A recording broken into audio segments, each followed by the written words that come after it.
Easy to read. Done, that was the last bit of approval I need. Board of Appeals done. Right, I'll call this meeting of the Board of Appeals to order. First off, does anyone need to abstain from voting tonight? No. No. Okay, who is out to see the properties that we'll be considering? Saw a couple. You saw two, Tom? I think about two, yep. I saw none. You saw none? I didn't see any. Okay, I have not seen any either. And did any of you speak with anyone regarding the variance request before us tonight? Okay? No. The consideration of the minutes? I make a motion to approve the minutes of the April 17th meeting. A second? Okay, it's been moved and seconded, all in favor? Aye. Aye. Minutes are approved. All right, our old business, Paul, was withdrawn, so we can move right into the So, new. take a motion on that, and accept it, All right, move on. Motion to Accept the withdrawal. accept the withdrawal of old business. Second? okay, it's been moved and seconded that we approve the withdrawal of the applicant of the Freund property in the last meeting, all in favor? Aye. Aye. Approved. All right, anything else you guys want to consider before we get into this? No. All right, we'll get into item number 2 on the agenda is the Starries. Could you come forward and make your case? Okay. Want us to sit? Yep. Or stand, as convenient. Yeah, I think this is the wedding. There you go, yeah. Might get worse. Okay, my driveway was put in before I built or bought the house, and apparently it's a little wider than it's supposed to be. 25 feet is the amount that's allowed, and it's 32 at the top and 30 at the bottom. Footer in the driveway. Okay. So in the summertime, we do have our camper. We've got a car in the garage also. So this is why, when we were looking for a home, we pretty much looked for driveway space more than the home. Because a lot of homes don't have the driveway space you can see we need. The boat is no longer there because we were also told that we had to move the boat, so the boat is in the garage. But just, we store our camper all winter long, just in the summer months, we keep it there. So that's, 34 on there, but it's actually 32. I measured it today. that's kind of what attracted us to this house. And we're there 9 years, and we saw a new neighbor move in 2 years ago, and he called on the boat, he called on the driveway, he's called on Call everything it we've the boat, done. I'm gonna call it the driveway. But Okay. And then it's got the solid driveway. Nothing another else. handy thing about that driveway is, like 2 houses down, there's another wider one too. It's a very busy street, Hazelwood, if you're familiar with Hazelwood. Mhm. So it's a nice turnaround to get out onto a busy street. So what we have here is a neighbor that had complained apparently. So you have a pre-existing, this was the way it was when you Right, bought it, when we as bought far as the you're house. concerned. No, it's been there a while. But it is not up to code apparently. Is that driveway at the width at the curb, is that the issue, Paul? It's the parking within the front setback, as well Yeah, as the the side setback. yard Yeah, setback. I'm sure that's the main one. Yeah. It's unusual in the sense that a lot of these homes are set back quite a bit further, they have long driveways. The house is like 100 feet from the road. Yeah. Okay, questions, gentlemen, of the applicant?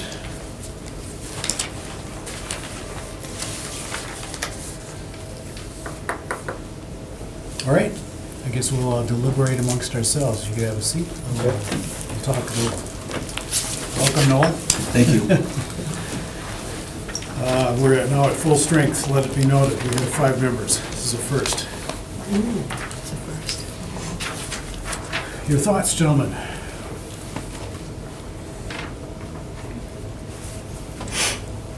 So, to clarify the issue, there was 2 issues. One, when you guys talk about the setback, Is it setback from the property line? That it's the issue? Yep. Right. Yeah, Paul can explain. Yeah, so it's a measurement from the right-of-way line or the front property line back. And in this case, it's unusual in the sense that there's varying depths of these homes. So there may have been a basic setback at one point, but they built at different levels. So that setback is more or less an average of a particular block. So it's not your standard 25-foot or 15-foot setback. Nonetheless, it's still within the front setback is the issue. Would this, Paul, potentially have been up to code when it was put in? We have to grant that we don't know when, but has the code recently changed enough to make this non-conforming? It has not changed, no. Okay. It's interesting that the neighbor, I mean, presumably got notice, but isn't here today. Is there anyone here that wishes to also speak regarding this one? Just to make sure we understand who's here and who isn't? Okay. Yeah, well, we've approved at least two similar to this in regard to Busy Street. And Noel, you want to comment? Just a question. I mean, given the average setback of the houses, Paul, would where their parking be beyond that for the rest of the street? I think it'd be at or near. And I think also there's been some work that didn't receive a permit, I believe, so I think that's also part of the complaint. Oh, So a neighbor called and complained? I don't know. I mean, that's, if it was or not. He stopped in front of the house and he took pictures. He didn't like the boat there. Yes, he where it did. was. He liked The the complaints we boat. receive are anonymous, we don't divulge who or, Okay. could be a neighbor, could be someone driving by, I don't know. Yeah, okay. In any event, we have a situation before us where if we grant the variance, it's going to be an okay. City have any other comments, concerns, interests in this? No. Other than the fact that we've got a violation of the ordinance as it stands? Sure. What would they have to do to rectify, take that whole slab out? Possibly would have to remove a portion of the driveway. Ideally, you're allowed a driveway that would extend from the street back to the garage, so you're going straight back, but there's some obvious expansion of that driveway in front of the house. We prefer to keep the parking in line with the garages.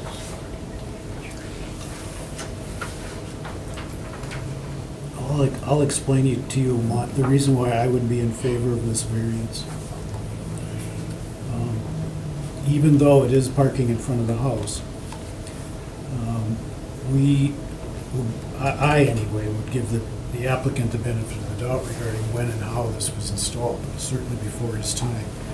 But the applicant did explain that the reason why they purchased this house was for this type of facility. And we've been instructed as one of our orders by the council to consider that one of the reasons for granting a variance would be to ensure that the property owner has proper and full use of his property. I believe I'm paraphrasing greatly. But in that regard, that would be the reason why I would say that to me, this is a variance that qualifies as being deserved. In addition, the busy street, I think, is a factor Yep. we need to consider. Yep. I agree. Well, and had all these homes been built at the same setback, there'd be plenty of backyard space, for example, on a lot like this to be parking those vehicles. It's you know, it seems kind of strange to have you look to it's almost like a bell curve here on the street where you've got stuff that's much closer to the street with a shorter driveway, and obviously that'd be a bigger challenge here to get the loading, but it's just kind of an artifact of the way they laid out those houses on those lots originally. Our Yeah, lot yes, ma'am. from the backyard slopes all the way down to the street. So there would be no way to get. That's in probably, there. they did it that way, Yeah, probably. it's like, starts up and goes all the way down to our house and keeps going down to the street. See, at least from my perspective, for the benefit of Tommy and Noel, I consider whether or not there's been, whether there are good alternatives to what has been proposed. this case, we don't really have a situation where there's new construction being proposed.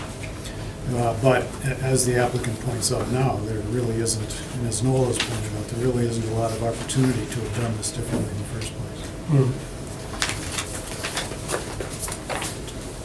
Comments, Tom? Perhaps a motion would be in order. I'll make a motion to approve the variance requested by the applicants. I'll second. Regarding the property on Hazelwood Lane, we've had a motion made by Mr. Babcock, seconded by Mr. Hoy, to approve the variance request presented to us. Further discussion? All in favor? Aye. Opposed? 5-0, you have your variance. Thank you.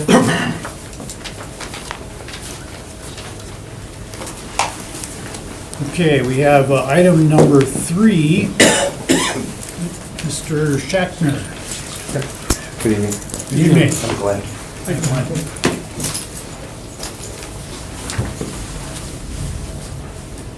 Should we start? Yep, yep. What I tried to do was come in to get an extra parking space. Should I come up? one? Sure. Oh, there's a better picture. You know, another parking space off the street here. And this is actually a duplex that I own, and I live in this part. And this is a big green space on the corner. You can see that from the aerial. And I guess the code allows 8 feet. Correct. 8 feet. And I started thinking of opening up the truck car doors, you know, and into the other car. I was like, man, that is a little tight. You know, so it would come right about to here. What I'm hoping to get the variance for, to make it just a little bit wider so we can get, I mean, you can park 2 cars with that narrower part, but the getting in and out is gonna be quite a challenge. And I checked with the 3 neighbors on this side before even I came, but I don't know, I wasn't sure in this county whether the alderman contacts neighbors or not, you know. Apparently your neighbors would have been informed of the request. Okay, good, because I went and talked to them all before I even came in with my $100. So But, basically, you just need more room. yeah, and it's a 2-bedroom apartment. You don't have a lot of options. No, I can't do alongside the garage parking, and it's really kind of in front of the other garage. Right. Do you know what I mean? So, That was the question I was gonna ask. Am I on this question right now? You sure are. Okay. Is when it, because I actually saw this one, the window place, that is the other garage? correct. So it's parking in front of a garage, okay. That window right there, so that bush and all that stuff, that is hitting a garage. Yes, that's all the sides of the Perfect, okay. garage for the bigger. Yep. So the issue here, Paul, is the parking in the front setback, basically? Well, with a single stall, you're allowed to have a widening of the driveway 8 feet either side of the garage door opening, provided it's not in front of the front door. In this case, it's 14 feet beyond the garage door opening, so there's a 6-foot difference from the code. Theoretically, then, he could go 8 feet on either side of the existing driveway? You could. Well, from the garage door opening, you can go 8 feet either side, provided that doesn't go in front of the front door, which I don't think is probably 8 feet away. So he could add another 16 feet of width total to the driveway, but he's proposing to add 14 feet of width, but all on one side. On one side. Comes up about just before the window, right? Yeah. That part on the side of the bush. Is that a door to the garage there, that white one? That service door, yeah. Yeah, okay. Yeah, I think his official front entrance is to the far right there. Okay. Okay. Further questions of the applicant? Have you considered the 8 and 8 on either side? I just thought aesthetically, you know, with the big setbacks to the corner, that it'd really be better served in the big green space to the corner. And you're hoping to park, I'm assuming, all the way on the left, is 8 feet not enough? If you just did 8 feet instead of 14 feet on the left? Yeah, right, 8 feet, you know, by the time you swing in and be able to open the car door, and if you have another car in the driveway, it bangs into the Probably only because I have a pickup truck, but Yeah, Does that, does, I don't want to overplay anything. I'm talking about the going, so you have the 5-foot setback, right? But you're talking about going 14 feet this way, you're saying 8 feet. Do you have a large car or? Yeah, truck, Oh, okay. pickup truck. So the idea of the ordinance change was to allow single stalls to widen, because there was problems with expansion of driveways. We changed the ordinance as a result of a number of variances. So we felt 8 feet either side was reasonable. You know, in some cases, maybe you don't want to have parking in front of the principal structure towards the garage is maybe a better fit possibly, but again, it's still exceeding the basic 8-foot extension. have you measured that strip from the right, you know, the right side of the driveway up until the end of the service door where it looks like it juts out maybe there? You know what I'm talking about? Mhm. How many feet is that? I would guess it's probably 3 feet, probably a full 3 feet. Okay.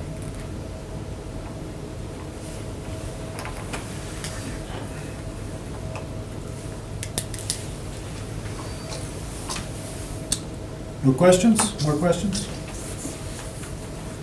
Sir, if you could have a seat, we'll deliberate. Your thoughts, gentlemen?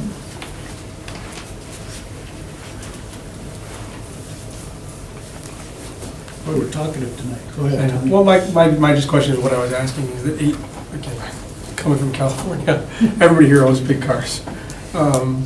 So 8 feet on one side, that's what you guys allowed, right? Right, the idea is to give them another stall, maybe. But 8 feet is Yeah. not enough. We're in agreement that 8 feet is not, if we said, okay, yeah, you could build it, you can go up to 8 feet on the left side, that's not enough for a car. He could get what he wants by going 8 feet either way. As Noel has pointed out, he's asking for less than he could get if he obeyed the ordinance. But by obeying the ordinance, He's got 2 patches of concrete that Yeah. are going in, he's taken out the shrubs in front of the Yeah. window off the living room, things like that, so. Right, so the code's designed to give some flexibility, and there's some subjectivity to it, where does it make sense to push parking 8 feet one side, 8 feet the other side? I think the subjectivity is up to us. Interesting. Okay. I mean, the 14 feet's less total pavement than would, you know, he could put in without needing a variance at all. I think it's worth pursuing. And it's still parking in front of a garage, although it's not his unit's garage, it's still a garage. It's not, Structure. it's not putting the driveway in front of somebody's dwelling unit, you know, it's in front of an existing garage structure. No. Yep, sounds like we're in violent agreement. I move to approve to grant the variance. I'll second. Okay, we have a motion made by Mr. Halverson to approve the variance request, seconded by Mr. Hoy. Any further discussion, gentlemen? All in favor? Aye. 5-0. You're good? Just stop in for permits, when required. Next, we have Mr. Van on Reed Street.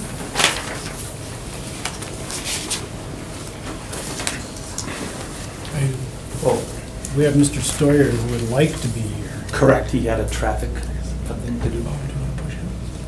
Do you want to wait for him? I could. I won't. Okay, we'll accede to the Alderman's request, and fine. unless there's objections from the rest, yeah, as long as you're prepared to stick around. Yep. All right. Absolutely. Thank you, thank you, sir. We'll move next to Mr. Glover. Would you come up and make your case? I'm representing her, I'm an architect. Okay. Live in Green Bay. All right. What she's looking at is building a deck, like the corner of it would be coming over the setback. Do you have those sheets? Yep. Okay. Yep, we got all this. It's approximately 30-some square feet.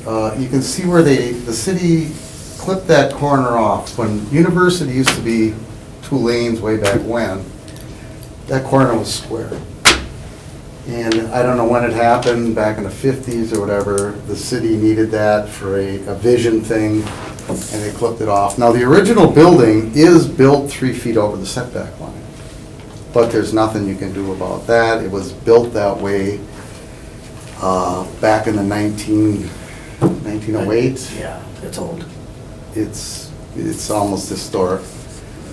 What we propose to do is pull those yellow posts out there and put a door in that window and put a 10 by 15 sun deck out there. Which won't affect the parking, it won't affect any vision on that corner if you're looking, driving by. And, well, like I said, it'll be back from the face of the building about 3 feet. So it starts out past the setback line, but as that setback line goes on that angle, that's where we dip into it slightly. And the reason why we're building the deck is for Just an outdoor business. summer thing. They already have a smoking room, so they don't, it's not required or requested for that. They will be able to smoke out there. But it's more of a 3-month thing, probably June, July, August. Atmosphere. Be no stairs off the deck. It's only accessible from the building, so security-wise. Okay, so that's the issue, Paul, is we have this construction within the setback. Correct, yeah. Okay. Commercial property is an extension of the principal building, there's a 15-foot building setback. Okay, that's the only concern. That's my concern. Traffic has had a chance. No comment from them. Okay. Questions of the applicant, gentlemen?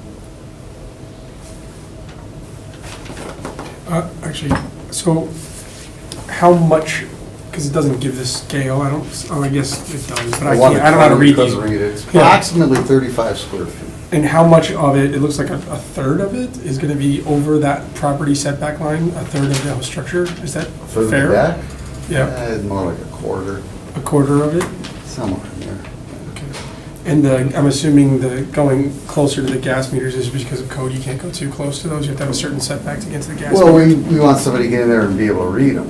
They're not gonna crawl under the deck to read them, so we gave them 3 feet there. 3 feet, okay.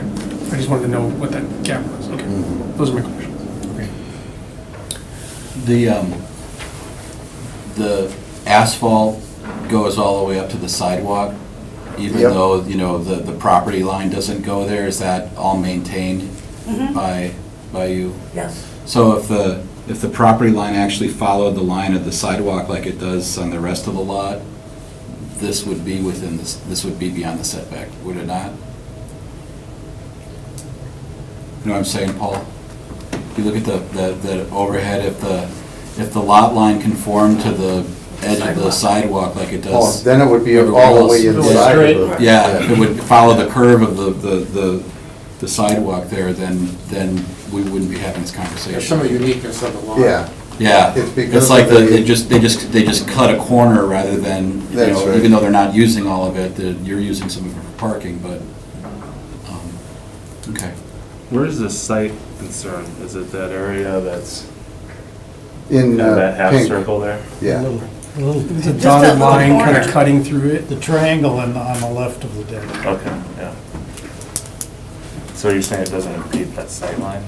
No, not for cars and motorcycles or whatever. Did the property line change when they curved the? Yeah. So originally it was square? Originally it was square. Did the city, I don't know, just question, not really relevant, but did the city buy that part? It's tough to say, it could have been, I'm not sure exactly when it occurred, but At some point. yeah, something. Yeah, It was for truck they do traffic or that something like that around the for corner. line of sight, to try to keep that open for cars and whatever. Do you know if that corner there, Paul, is considered like excess right-of-way by the traffic folks?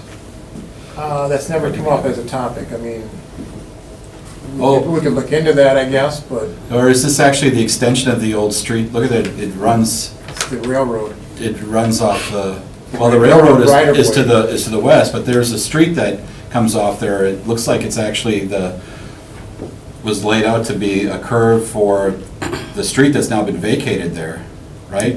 You're right. There used to be a street that went Yeah. diagonally there. Yeah. Oh, going into Hoyda? Yeah. Or Day the Street. the old The old- Hoyda, yeah. whatever that is. It's not, And that driveway is actually supposed to be taken off of there because we were here for a meeting a year ago with the man who owns that property, and he's supposed to be using the driveway adjacent to Preble Street, and that's supposed to be shut off. In any event, I think that it probably is the history there, Yeah. and that probably does Yeah, a if- little of explanation of If why. you look at the lot across the street, if this one were configured the same way, we wouldn't be having this conversation. But again, that's the uniqueness of the lots and something you have to consider as part of the hardship. That's why we're here. Yeah. I think it's a function of how they took that at some point in the past.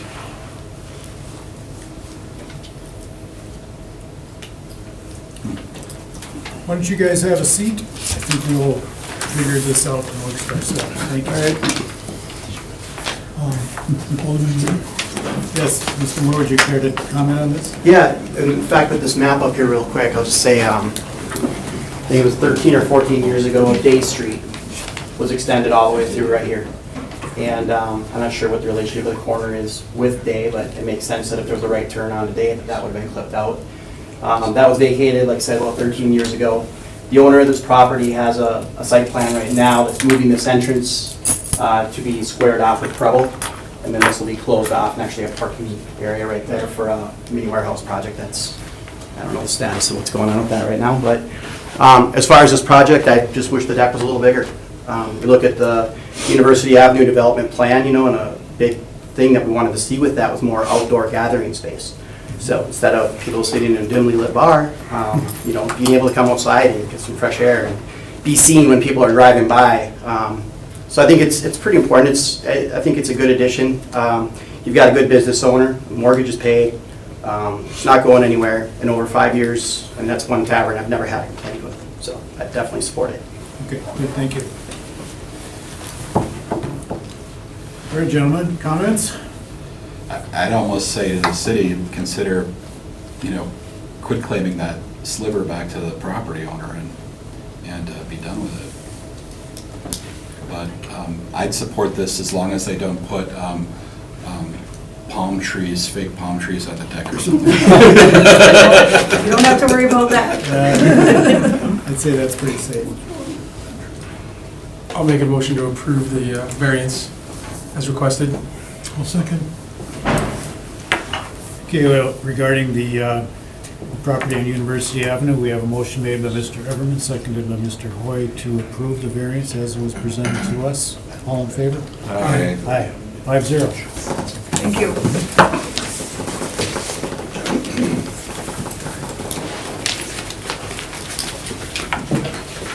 Thank you.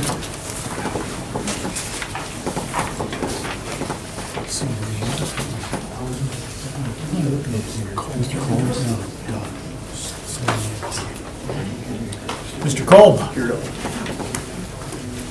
Good afternoon, Jim. Good afternoon.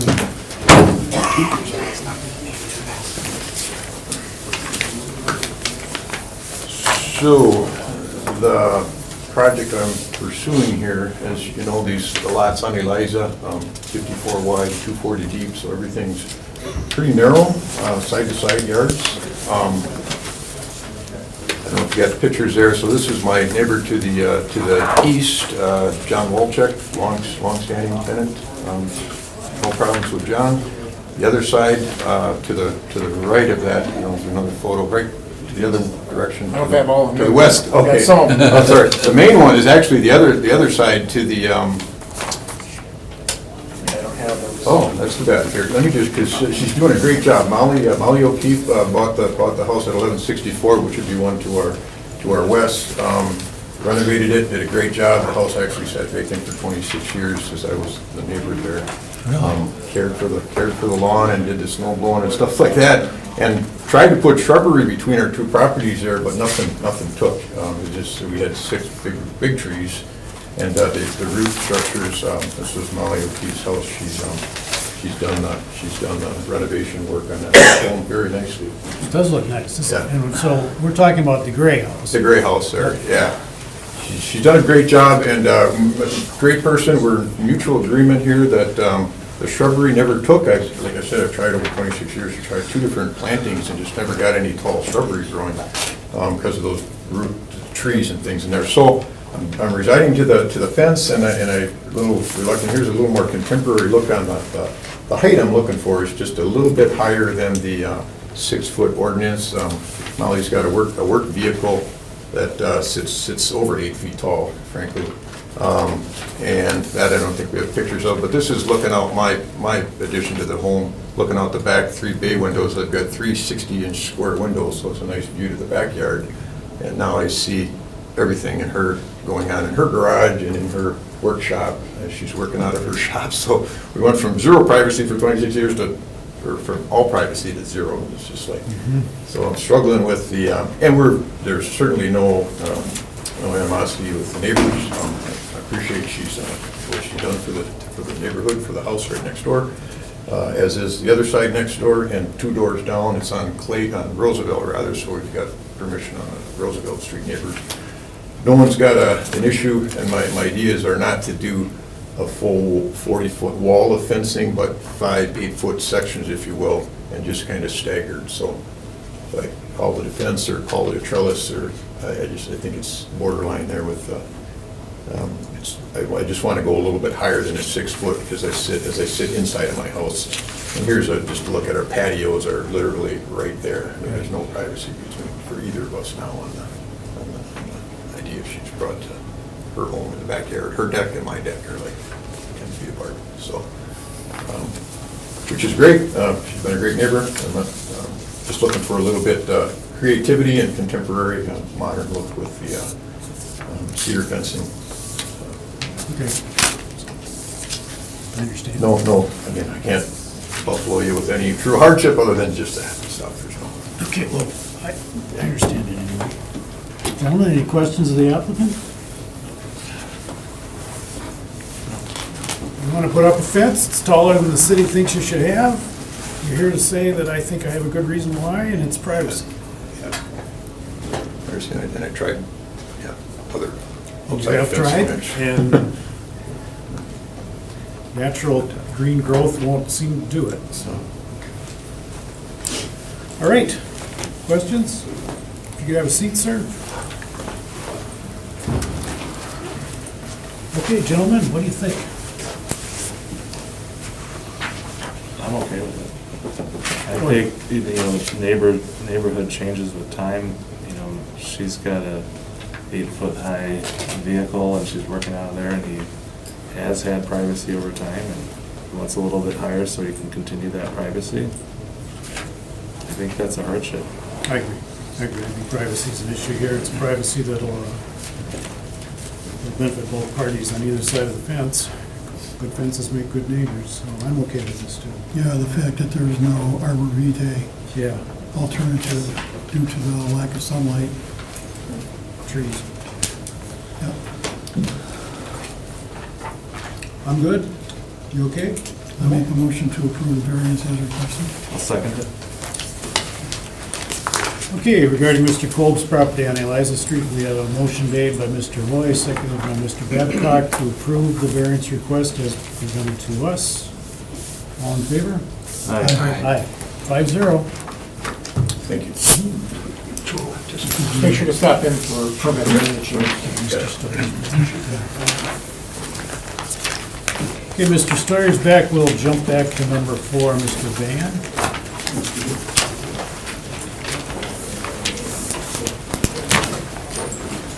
Okay.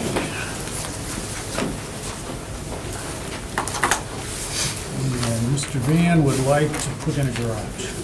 Correct. Bigger than the city says you can have. Correct, there's 2. One would be, it's a little bit larger than the imprint of the home, and the other one is just over 1,000 square foot for structures on separate structures. And those are the way the city understands it. Correct. Basically, they're very similar violations. There's 2 of them. They're called out differently in color, but they're basically the same, Yeah. partially the same issue. It's too big. Too big. It's too big. Okay. And you would like to build that, and you have a good reason why you should get a variance to do so. Yeah, this is my proposal, correct. My proposal would be to tear down the existing garage, which is 20 by 25, and to add the 22 by 50. Part of the proposal with removing the garage and adding that, Wisconsin Public Service, my power comes from the back lot line, which is in the corner here. I would also be contacting Public Service during the project, and I would have my power buried underground from the back structure. One of the reasons is there's a large tree my neighbor has, it's a large silver maple, and it's been there a long time. The power would be underground, and we wouldn't have any history or future rising with that. I also have a third driver in my home as of last month, so I have another vehicle. For the past 10 years, I've been parking vehicles in my driveway pretty much regularly, and I do have a boat that I now store, that I have been storing off the property, so it's costing me money to store the boat and insure the boat. By adding the larger structure, I would be able to keep all of the property together with me. The other proposal would be to tear out the whole driveway, so the whole driveway on the property would get replaced as well. The front view would stay the same from the street, nothing would change. You would just go back. The property is 181 feet long, so with the new addition, I would still have 50 feet setback from the back property line, and I would maintain the current setback to the property owner to the west. I do have a letter from my neighbor to the east, who would have the largest view of the new garage would, because his backyard is open and he would see the side of the garage. There aren't any large trees or anything at that point. I did talk with him, and he surprised me with the letter today. It was in my mailbox. So he's a Green Bay firefighter, and he would have attended today, but he's on duty today. Okay, so just for my benefit, this is the neighbor that lives over here. That's Brian, correct. And you're saying he would have the best view, so he, in your view, would have the most impact. Correct. There is also a 6-foot vinyl fencing.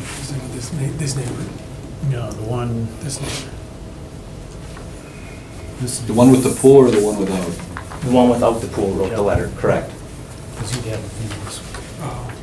And to the other side, Correct, there's a fence there. Is that correct. That's Debbie Madsen, and there's a 6-foot tall white vinyl fencing that goes the whole length of the property line, all the way down. So that fence is the green, highlighted green here. That would be her fence that comes out now. And I just put a little piece here, but that fence goes to the back, and that's a 6-foot tall fence. She also, if you look at the picture there, there's a building, an outbuilding on the property line. That is her pump room and stuff for her swimming pool. So that's a fairly taller building. The only sight line for her that she would see my roof line of the new garage. She wouldn't actually see the garage itself because of that outbuilding that she has there. Have you talked with her? And I have, yes. She would have been here. Her father passed away last week, so she's been fairly busy. As a matter of fact, she didn't even see the letter that you guys had sent her. Okay. But she does give me her blessing. And I was also surprised today that my alderman did stop by and he took some pictures of what I have. So, I mean, he's here to hopefully speak on that behalf as well. Yep. Mr. Stoyer, would you care to speak? Sure. I took some pictures as well. Thank you, Commission. I think what impressed me about this is the fact that the driveway needs to be repaired or replaced, if you will. So this is all in tangent with that. So he will replace the driveway. The WPS situation with the overhead wires and the tree in the back is huge. It's a huge silver maple, and it is tremendously large. There is some fear for that. So that's beside the point of the actual garage itself. And I took some pictures, and I think, see if I can hold these up, but it's 181 feet long. It's a very long lot. And usually in this area of the city, some of the lots are maybe narrower, they get tighter, as you will. But if you notice, like I said, I hate to do it like this, but on the back of his garage he's got a shed. There's also a trailer that he's got against the fence, and this is basically the spot where the garage would come back to, so that tree would be saved as well. It would be? Yes. Correct. There's a birch tree there. So And like I said, here's the driveway. You can't really tell, but there are a number of cracks in the driveway. He was talking about replacing the driveway, keeping it exactly the same. The fact is that there's a fence that blocks the sight line along that, to the west. And let's see what else we were talking about. The fact is that he has the shed, he's got tools, he's got all sorts of things. He's a carpenter. And with this little bit larger garage, he would be able to increase, put his boat there, but also another vehicle, and also his tools and everything like that. And that would clean up that whole area. He would get rid of that as well. So then you would just have yard and landscaping. So for that fact, I think that's a great thing too. So I support his efforts, and just wanted to let you know that. All right, good, thank you, sir. Okay. Questions of the applicant? Is that a shed door of some sort on the side? It's an older shed that is gonna be removed. No, I mean, on the new plan, there's a door on the side. So I'm just gonna put a garage door, and a 7-by-9 foot garage door out the side, so I can open up the garage, get air in it or whatever. If I had to get stuff in the backyard, if a tree came down or anything, I would have access to easier access. I could go right through the garage with that. That was my thought, and I just wanted that, in case I don't put it on there, I wanted to make sure that I had that on there for you to see, for review. The other item is, I could go with the 20-foot wide that I currently have, but when you put two vehicles in the 20, I currently now, if I were to put two vehicles in the winter, I have to pull one vehicle, everybody's got to get out of the vehicle, then I have to drive way over to the far side of the garage, because the passenger side, the doors wouldn't be able to open, in order for me to get in my garage get out of my truck in order to get and not hit the other vehicle in the garage. So that's why I came today to get the extra couple of feet with going 22. So that's why the 22 is there. That's why I'm coming over, and it's exceeding that 1,000 feet. How many you put in the garage now? 2 cars you're able to fit? So in the wintertime, I put 2 vehicles in, one stays outside. And my garage, or in my boat, the trailer goes way in the back. I don't have access to it in the winter with the snow. And then the boat has to be stored somewhere else off-site, so I have to insure that, and I have to pay for the storage. With this new facility, you'd be able to put everything in there? Correct. And the trailer that I purchased is a trailer that's short enough to fit inside of a 7-foot door. I specifically bought it that way to keep it inside the garage, so that also would fit in a standard garage door as well. I had one other point. Yes, Just one sir. other point.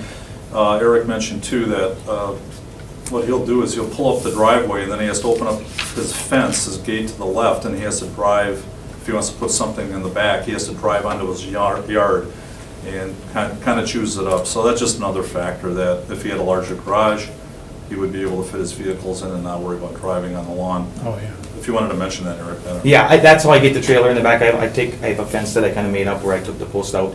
So I open up the fence, and then I come down the driveway through the side, and then I have to pick it up through the grass and then put things in the back. I keep it in the back as far as I can, just so that it's out of sight. It's along the 6-foot high fence. And you're making it a little wider, and as you point out, then if you had a 20 by 50, you'd be at 1,000, then you'd only need one variance. Correct, and I could do 20 by 48. That would get me 960 square feet, which is exactly my footprint. But with my boat being 25 feet long and my truck being 21, I have very little space then. So my thought was, let's just do this. I'll come see you guys and see if I can't get that extra 2 feet and make it even, just a 22 by 50. And I have a little bit more, also for like a workbench, and I could keep tools in the back. Right. I would get rid of the shed, my lawnmowers and stuff would come in the garage then instead of in an outside building. That answered my question. That's what I was going to ask. So, Further questions? You sir, if you can. I don't have a problem with this. I think the fact that he's a carpenter, he's got a really well thought out solution. Yeah, in return for which he gets a variance, he's going to improve the neighborhood. Nice new driveway, get his stuff out of the way, underground some stuff to save some trees. I don't have a problem with this. Sounds like a good deal. and we can approve, like, our job is not to comment on like all the WPS That was a question I had when I was reading this over. No. We're approving something that WPS has to deal with at some point. Right, We're not- that's their problem, no. But that type of thing is indicative of the extent to which the applicant is trying to have a project here that has been thought out and has been worthwhile. So, Okay. Make a motion to approve the variance. Second. okay, the motion is made by Mr. Babcock, seconded by Mr. Everman to approve the variance for Mr. Van on Reed Street. Would we be able to, in terms of like the removal of the shed, can we make that a condition of the Yes, the we can. approval? Sure. I'd prefer that if that was explicit as part of the. You want to add that and make a motion? Sure. Why don't you retract yours? I'll retract my motion. Okay. You're on the clock. Oh, all right. So, well, I didn't want to take the motion. No, We would approve subject to the removal of the shed. A second. Okay, now we have another motion after the withdrawal of his motion by Mr. Babcock. We have a new motion by Mr. Alverson to approve as requested, but with the qualification that the existing shed on the back of the garage be removed. Is that correctly stated? And Mr. Everman maintains his second. Further discussion? All in favor? Aye. Aye. You're good? Thank you.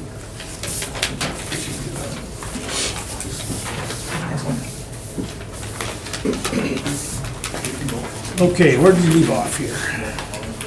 7, I think. Yes. Have we moved all the way to the second page? Okay, Mr. Donart? Here we are.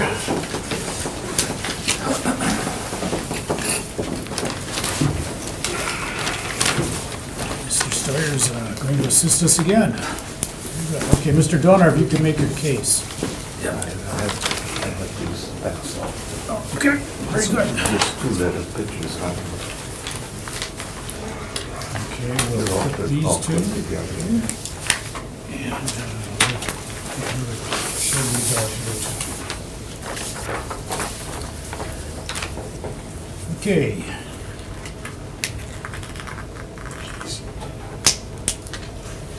You need some more parking.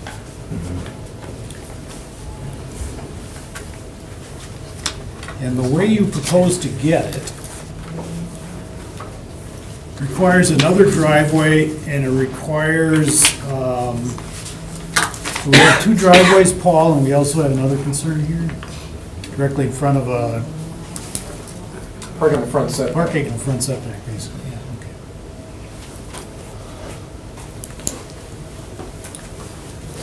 So, I think the thing we may be most interested in is what other alternatives have you considered? To what extent do you actually need this extra parking spot?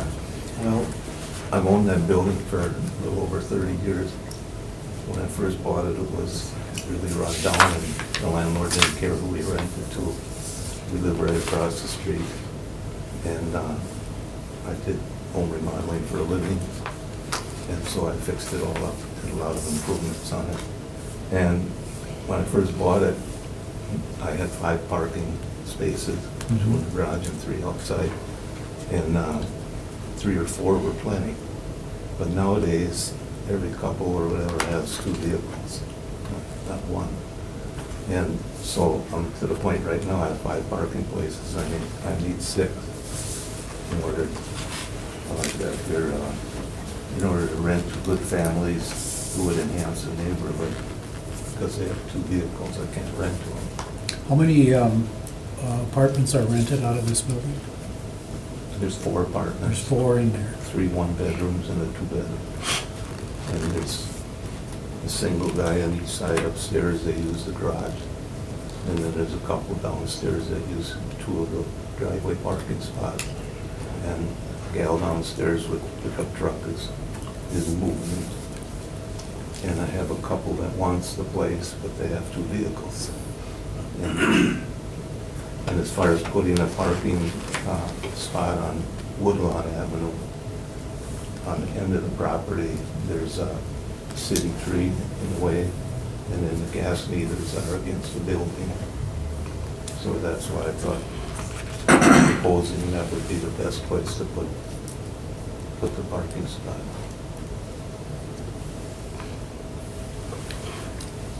In a way, you're fortunate that you have two single guys to require only one spot apiece. Right. What is that, whose apartment is this right here? That would be it's a front porch, it's a porch. Porch right here? Yeah, for Okay. the apartment on Woodland, comes off the Woodland. Okay. Mr. Stoyer, would you care to comment? Yes, I would. Thank God for these phones. Yeah. Anyway, I was with Mr. Donart last week, had a nice visit. And, see if I can, and basically, I don't have a phone here, I'm sorry.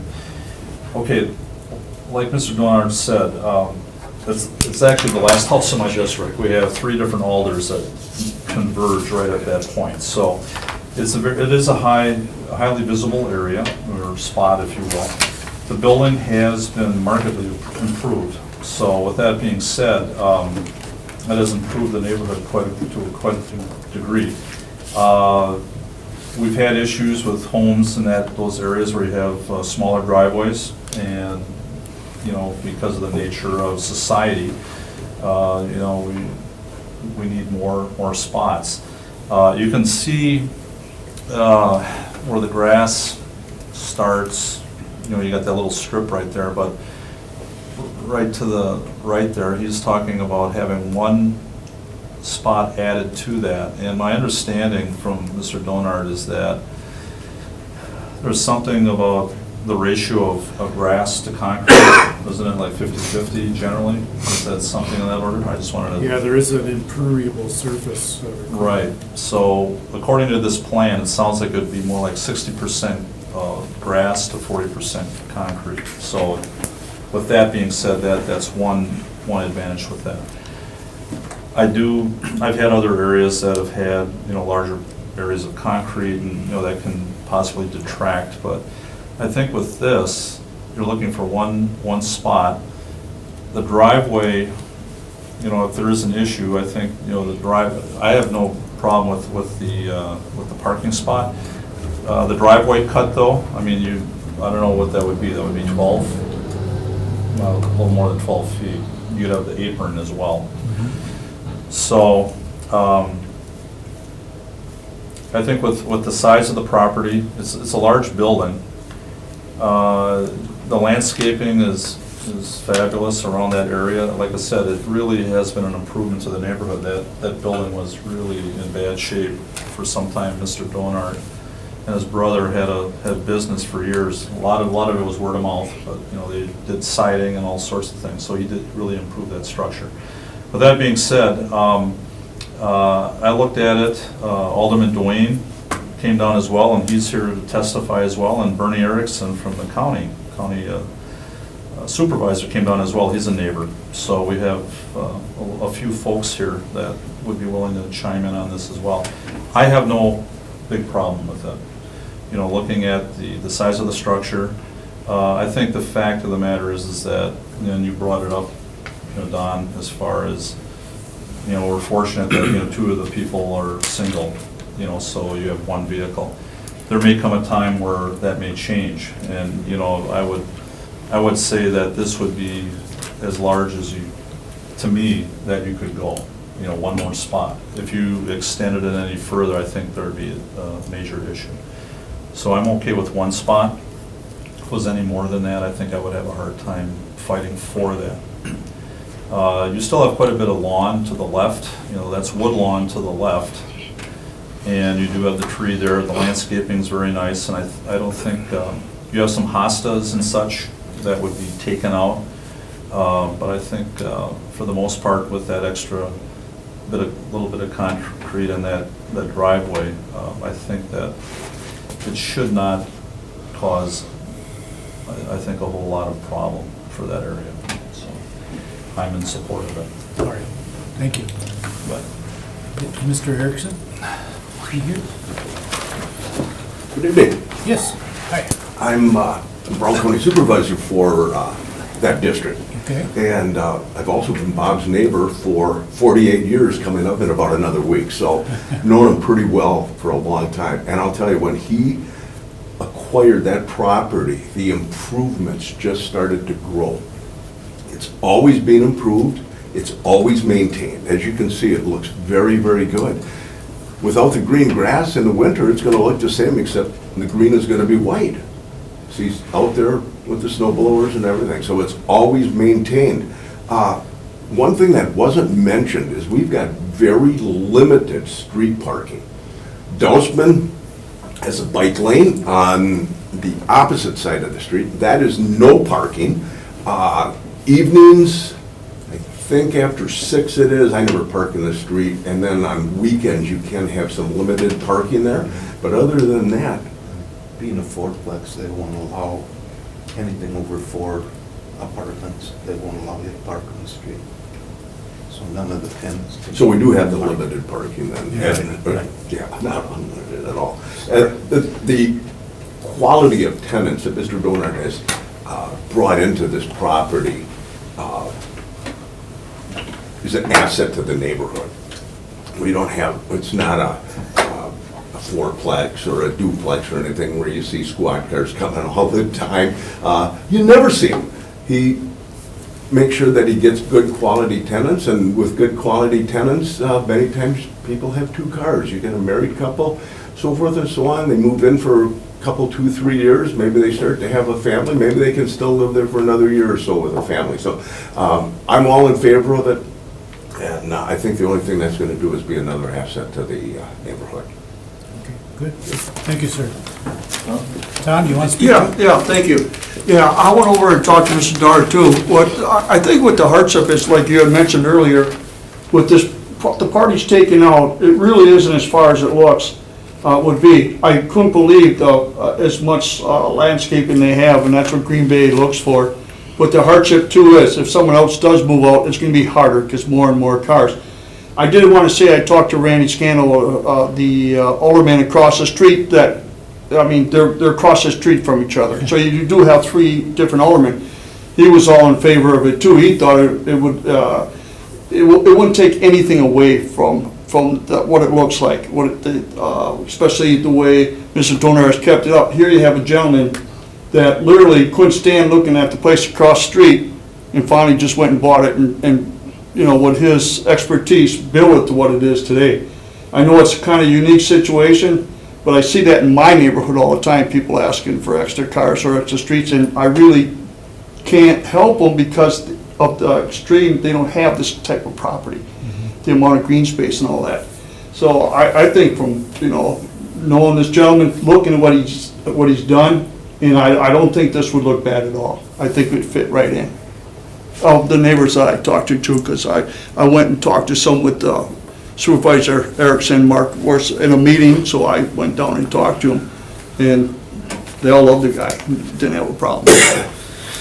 Good, thank you. This is one of the ones I went and visited. You saw this? Yeah, because I was struggling to try and understand. The drawing is actually very good once you see what it is, but I didn't, I couldn't find how many people were in there, and maybe I missed it, but I was trying to kind of put it all together, but it is very well-kept property. But yeah, I went down to try and like weigh the math and then try to physically see what I was drawing, so. Mr. Donard, the case you're making is basically that you need the extra parking spot, but you're also, I believe, arguing that the extra parking spot will enable you to find a better type of renter. Could you explain that a little bit? Well, if I only have 5 parking spots, I can't rent to anybody that has 2 vehicles. Yeah.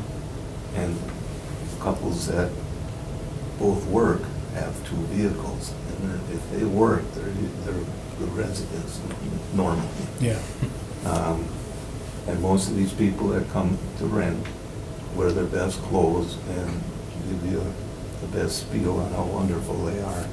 You gotta really screen them and watch to make sure you get good people.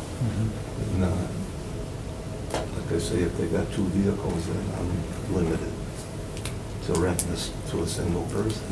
Or try to find a couple where one doesn't work or has to give the other one a ride to work or whatever. It just would make it a lot easier for me. Okay. What was the unit mix? 2 2s and 2 1s? Upstairs, there's a 1-bedroom and a 2-bedroom, and downstairs, there's 2 1-bedrooms. So it's 3 1-bedroom units and 1 2? Yes. 2 and bedroom. 1 2-bedroom. 3 1-beds and 1 2. Do you know if this building was built as a 4-family? Well, it was remodeled into a 4-family. I think originally it was Dr. Del Marcel, I think his name was a dentist, and they were like dental offices. And they gutted it out and changed it all into 4 apartments. So you didn't change it to 4 apartments? No, it was before I bought it. Copy that, okay. That was the other question I had. Paul, the applicant alluded to a requirement that there only be certain non-street parking, or could you clarify the parking requirements that are in the ordinance regarding this? I'm not sure I can speak to that. That's handled by parking utility. If it should be clearly signed if parking's allowed or not. Yeah. I was told by one of the inspectors that if it's 4 apartments or more, you can't park on the street. And even if you could park on the street, this one with snow removal where they park in. Yeah. It's a hassle to like this stuff. Okay. Further questions of the applicant? If you could have a seat, sir, we'll consider what we do. Gentlemen, your thoughts? Well, this is a somewhat of a tricky situation. I'm not quite sure, this being my first meeting, you know, the universe of solutions we explore if we're trying to help somebody out here. You know, looking at the layout, you wonder if there's other possible configurations. You know, obviously one thing you could look at, you'd lose the 2 covered parking spaces, but if you took the garage off, you could stack 2 deep, 2 wide, and 2 deep there, and get 4 spaces where you've currently only got 2. And then that would eliminate the need for, you know, cutting that second driveway off the street. Or, for example, looking at, you know, car number 4, if you look at it here on the plan, you know, if you make that a 2 deep spot, right? We're only talking about 4 units, so sometimes people, you know, have to shuffle cars when they're trying to come and go. You could conceivably make something closer to the house paved and have a 2 deep, you know, stacked 2 deep parking space without cutting an additional driveway off of Dousman here, and doing it that way, and you keep more lawn between the sidewalk and the house, you know, than you currently have. So I don't know if those are, you know, things that we talk about here, or if that's something that we refer, you know, we just table it until we get somebody else to take a look at that, and then bring us back alternative proposals. But I'm not saying that that's, you know, what I would insist on, but I'm just wondering if there's been other exploration of the way to lay this lot out here, because I think there's some other possibilities. Would you care to comment, sir? If you park 2 deep, then you're gonna block whoever wants to get out of the garage. Right, I'm just saying if 4 extended into the yard, you know, on there, that middle one of the 3, if it extended lengthwise into the yard, you wouldn't have to have a separate driveway off of Dousman. You know, it's a couple that rents, they get those 2 spots, and if they've got to do the shuffle when one of them's got to head out because they're parked in or something, that's, you know, that's their house. Well, I've had a single stall or single width driveway, you know, and a couple of drivers, and sometimes you got to do the shuffle. It's just a thought. The other thing is too, I mean, it's like you've got enough for at least 1 for every unit.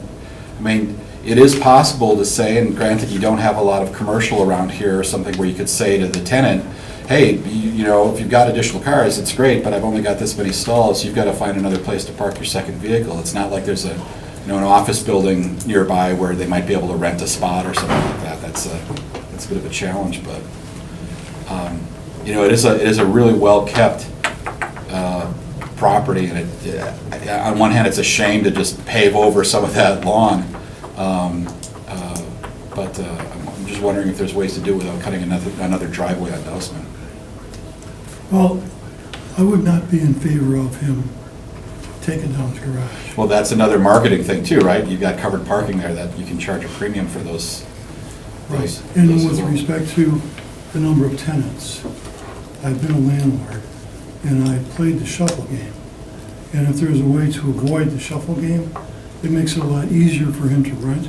Yeah, because then everybody just takes it in an available spot. They don't have to worry about that. So from my perspective, he's got a pretty elegant solution for what could be a short term, because it could be maybe in 5 years he comes back and he wants another slot. I could see that coming, and I guess based on the size of the cars and the way the community is moving, you know, downstream, that would be something to think about. Well, there's other neighborhoods where property like this would have everything between the driveway and the tree paved over, at least gravel, right? Yes. Paul, you want to comment on the aspect of the second driveway and why that should be something we would automatically argue against? Well, I think they're probably too close together for obvious reasons, and I think they're going to kind of become one driveway over time. That's obviously a maintenance issue for the landlord, but their proximity is too close together for simple vision issues. But traffic has presumably had a chance to comment on this. They have. They had no comment on this. The other concern I have, and I probably need to verify this with our inspection department, this is a multifamily property. It has 4 units. If you have 3 or more units in a multifamily, you need a handicap parking spot. So there's no handicap spots provided here. Obviously, that's very challenging, but that's a federal requirement. So that's something I'd like to clarify with our inspectors further. So can he turn what is indicated as number 6 into a handicap parking lot? By maybe moving it 3 feet wider? Well, that kind of throws a wrench into the whole thing. Handicap spots are typically 16 feet wide. So you have a spot to park your vehicle, and they're called what's van accessible. You have an ability to, if you have a van, and it's equipped to enter, you know, or leave that vehicle in a safe area. I guess I understand this is not your typical commercial property. It's a residential property. It's low-density residential, but because of the number of units in here, I'm concerned that maybe handicap is being overlooked possibly.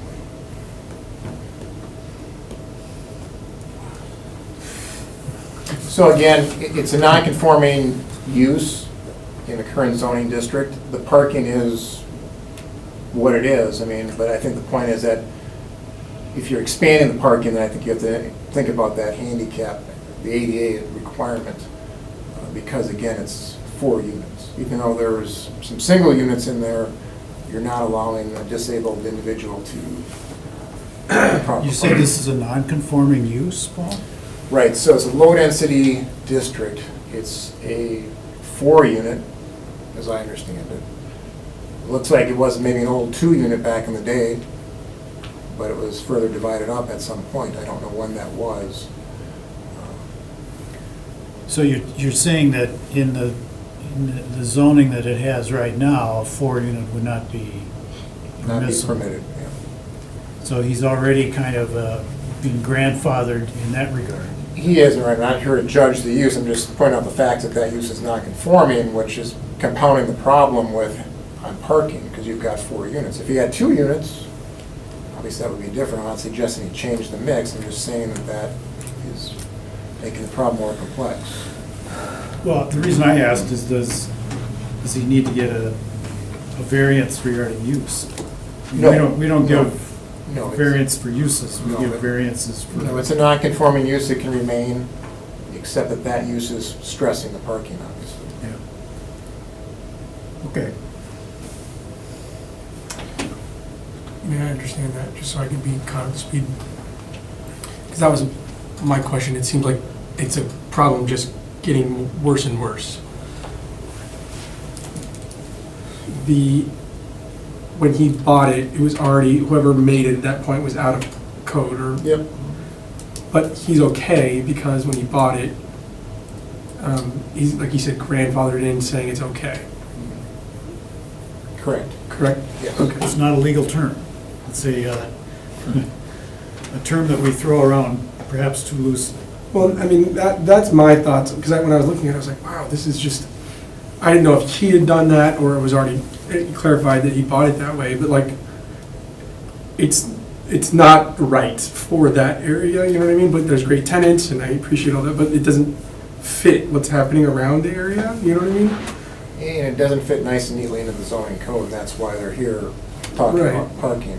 So adding another parking spot is validating that, more validating that problem. Well, you're right, and that's okay. I think with non-conforming uses, you can add more parking. That's not the issue. I think it's just the size of the lot, being able to add it in a logical way, I guess. And then the handicap question, you had said it has to be 16 feet wide. This one's proposed to be 10 feet wide, is that correct? Is that right? 10 feet? So if, to make it handicap accessible, it had to be 16 feet. Correct. But there's the possibility that looking at it, you could look at that spot that's closest to the, is that a back door there, you know, that might be one you could designate as a handicap space. But again, this is something you don't know the answer to for sure, whether that would be required, or... Well, it seems severe enough that I think I should come back with more formal response. I mean, I think that's been our response to people, again, commercial, industrial, and then 3 or more units. We treat that as a commercial property. Well, let me ask you this then, would be, have you put your city hat on, that's why you're here, would it be the preference that we table this until you can provide us with further guidance on the need for that extra? Otherwise, I'm inclined to try to settle the issue here, but if it's important regarding this, that you believe that you need to make a finding regarding the handicap parking spot, then we could delay our consideration on this with the worry that we would otherwise be implicitly accepting or providing our own endorsement of something that we shouldn't be doing. That's why I raised the issue, Yeah. for discussion purposes.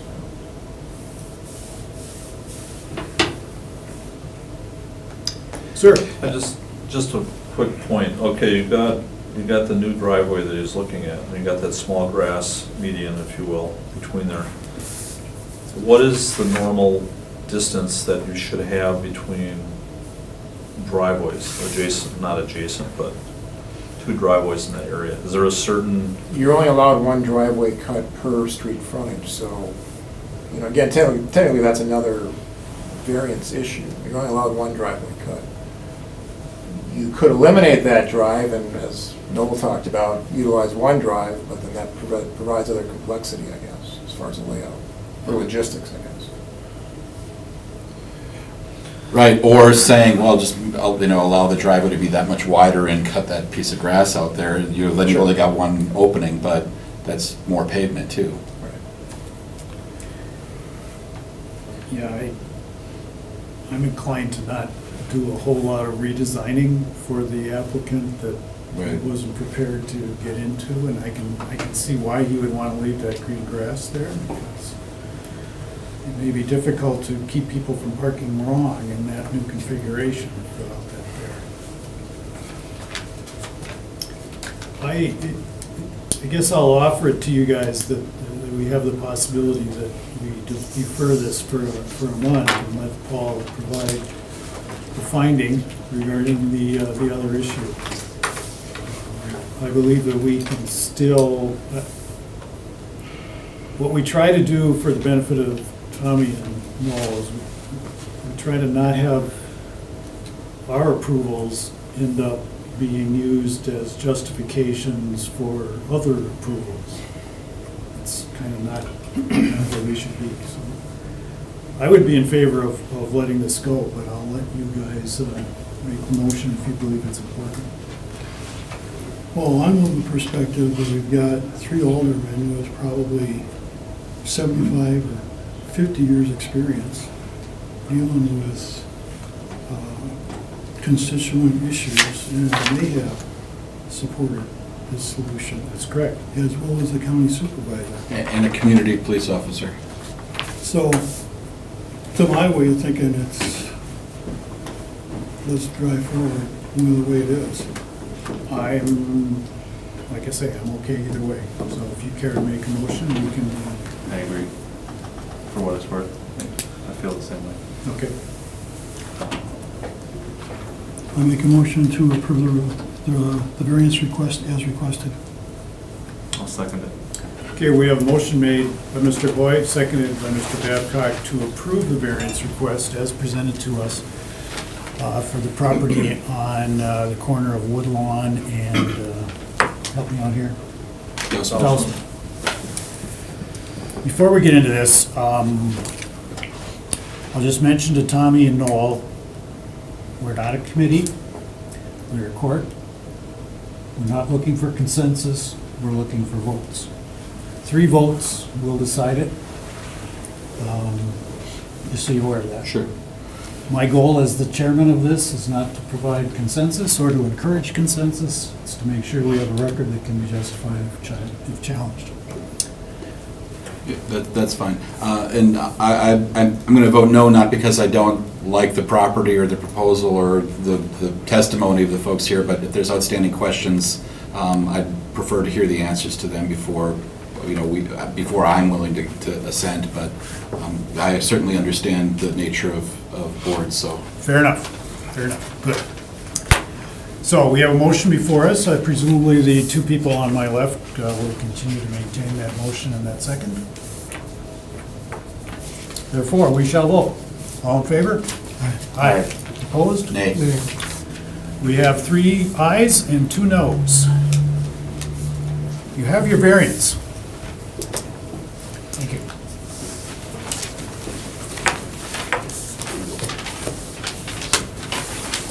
We have Mr. Pelnar from Forest Glen. Is he here? Yes, sir. I'm proposing to put an addition on the back of my garage. And with the garage I have now, it's just 20 by 20, 400 square feet. The addition that I'd like to put on the back is 600 square feet, which gets me right at the limit of not needing a variance. But my problem is that there's a room behind my existing garage that was just a little den that didn't have a basement. It's just a frost wall underneath that part.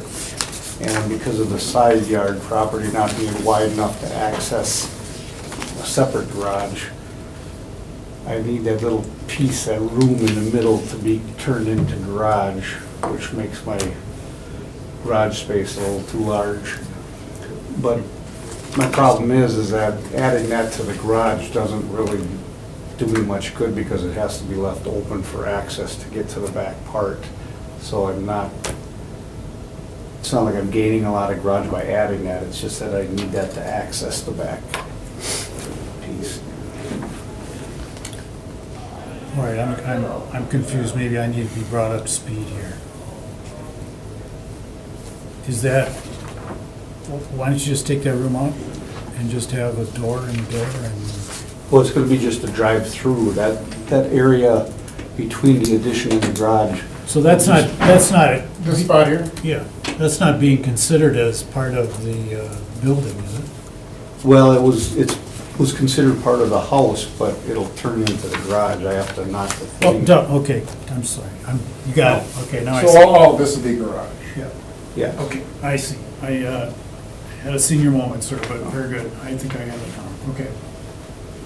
I'm not asking to deviate from any boundaries or anything. I still have 7 feet to my property line alongside the addition. I'll have 27 feet from the back, or 28. My green space comes out okay the way I figure it, as far as being less than 50% impermeable.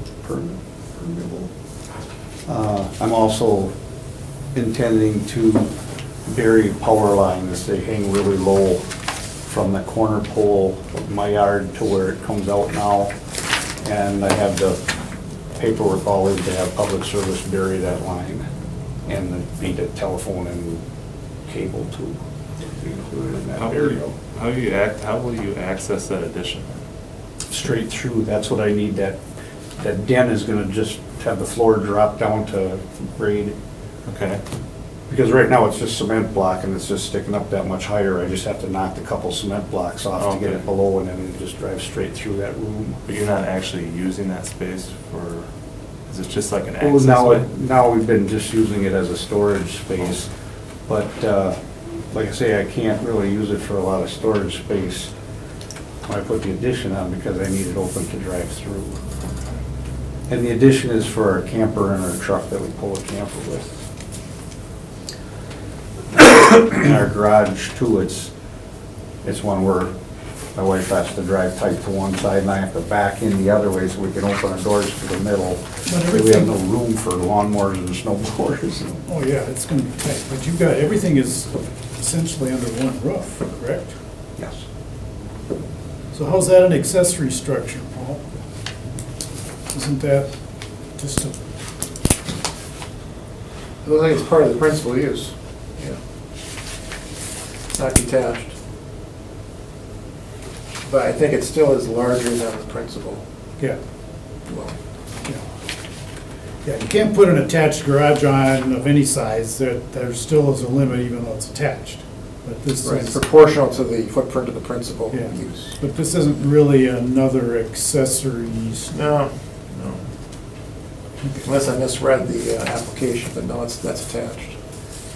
I have You paperwork. know, variance is still needed regardless. You are asking to put in a garage that the city thinks is too big. Yeah, well, One way or the other. actually with the addition and the existing garage, that is the limit. It's just that room between that I need for access that puts me over 154 square feet. Current existing garage is one stall, okay? It's two, but there's no room on the side. We have to squeeze our cars in. Sure. Yeah, I get it. And get out the middle. Yep. You can't. So you're prepared to deal with a series garage then? Two cars or cars blocking other cars? Yes, it'll be more for our camper and You're the gonna truck put other pull. things back there. Yeah, so I don't have to have a yard shed. I don't like having outbuildings, Yeah. like yard sheds all over. Yeah, okay. I So wanna you're continue trying that. to, you're trying to neaten it up, Yes, give yourself more covered space. yes. Can I, real quick, to understand again, so the garage, then there's a room, and then there's an addition, Correct. right? And the room in between is what's causing it to go over. Yeah, But that, it's a space about this size that was like a little den off the dining and room. that, you're gonna turn that to a drive-through. Yeah, exactly. But it's smaller than the garage and smaller than the addition, and the lines Yeah, don't it's- line up. It's just 11 by 14 area. So to But his the- question right now, you're doing two cars in the garage, but you're gonna go single car through to then back to two cars in the back? Or something in Yes, the back. yes, basically, but my, Boats, campers, I have, maybe another car. I have these dollies that you put by the wheels and then it's hydraulic, it squeezes and gets the wheels off and I can push the camper sideways. Then the truck would just go straight in and the camper would be to the right side So where do you have your camper and stuff now? in the driveway. So I would imagine your neighbors are kind of looking forward to this? Yes, I turned papers in that I drew a map like that and I went around and talked to all the neighbors about it and they signed the back of it that they're all, Get all the signatures. yes. I thought that was really cool. Yep. They're, you know, little all the neighbors, and when I do landscaping, I go in everybody else's driveway, so when I look back, I want my side to look better from their side. And I plan on taking all the siding off the old garage in that room and using it on the inside of the back, the new addition. So from that side, everything matches, and then from the other side, it'll be all new all the way back. It won't look like an addition with different colored siding and, or even faded or, you know, mismatched a little bit. It'll all be brand new on that side. Further questions of the applicant? Okay, sir, if you could have a seat. Your thoughts, sir? I'm in favor of it, as long as he's willing to, I was just looking at the design going, that's kind of weird, but as long as he's willing to deal with that.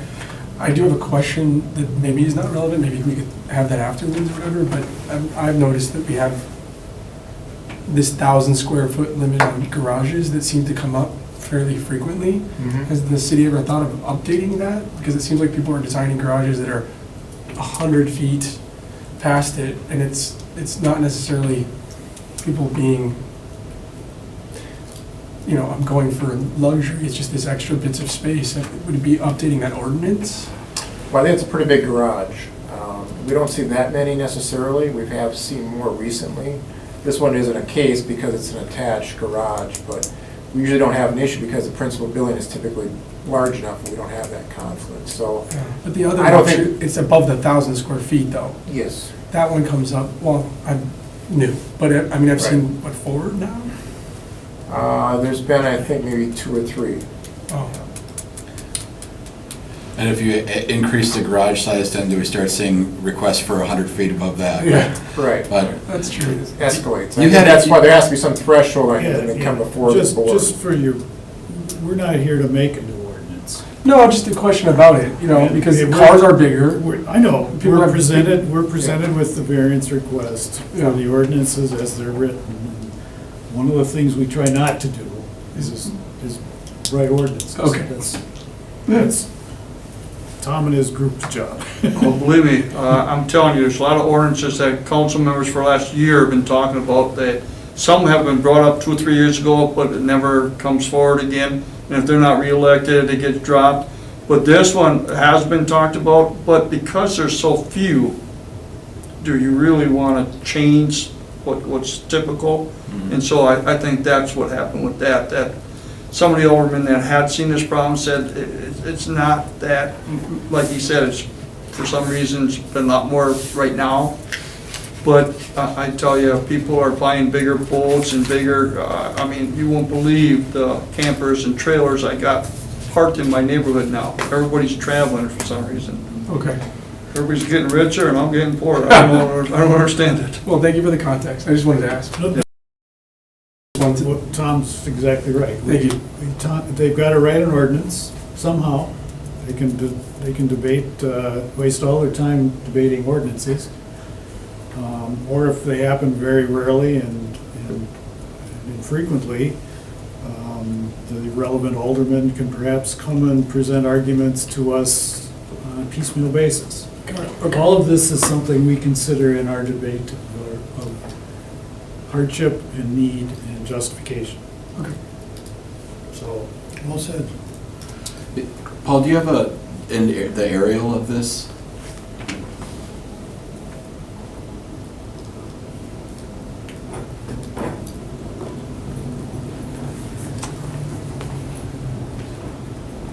It's a rather shallow rear yard.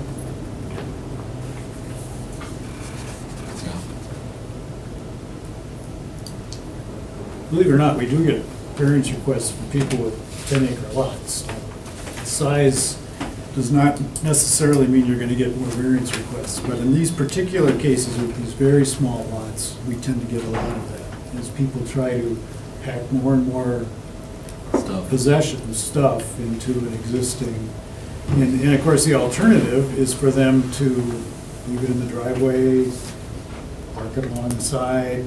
There's lots of different ways that perhaps are less attractive or less desirable than the one that's being proposed. Yeah, now, we could look at something where if this was a slightly shorter addition on the garage than consuming that room in the house to get to this, we wouldn't be exceeding the footprint conceivably, right? That's... Yeah, if he wanted a smaller garage. Right. We're only talking 154. Is 154 is the overage here? Mhm.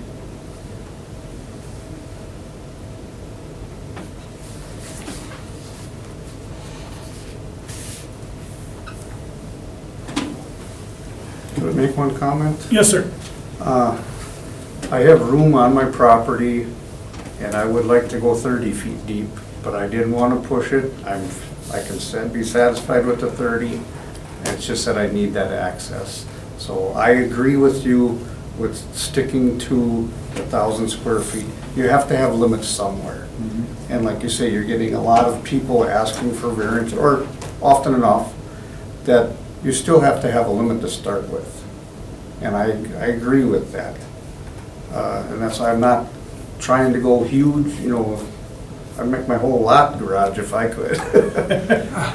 I downsized from a big place in Howard, and that I just need that place to put my stuff, that's all. I like living in the neighborhood, it's a beautiful neighborhood. There's several garages in my area where people have added quite considerable garages, and they've all done it tastefully, so it doesn't make an obtrusive building in everybody's line of sight for looking in a backyard. And that's what I intend to do with mine, is it's gotta look as nice for the neighbors as it does for me, or I'm not happy. Good, thank you. Consideration, gentlemen? I don't know. Okay. I'm okay with it. Motion to approve the variance as requested. I'll second. Okay, regarding the property on Forest Glen, we have a motion made by Mr. Hoy. Mr. Evans. Mr. Everman, seconded by Mr. Hoy? Right. To approve the variance as requested before us. Further discussion? All in favor? Aye. Aye. 5-0. You're good. Thank you. Step in for permits. Help me out every now and then when my memory slips. Yeah, I've been working with Steve and whoever, just kind of- The other thing is, you know, when you look at some of this, to remember that Thank you, you gentlemen. still gotta get a building permit, you know, so that all the stuff that we look at, and it's like, is that gonna physically work, you know? Well, that's what another process is for. That's right, that's right. We have the long stuff first. Yes, So this is the first one. the long suffering. I would think that's something. Dental City. Good evening. Good evening. That's thinking more than you should, I think. You're out of space, huh? Yeah.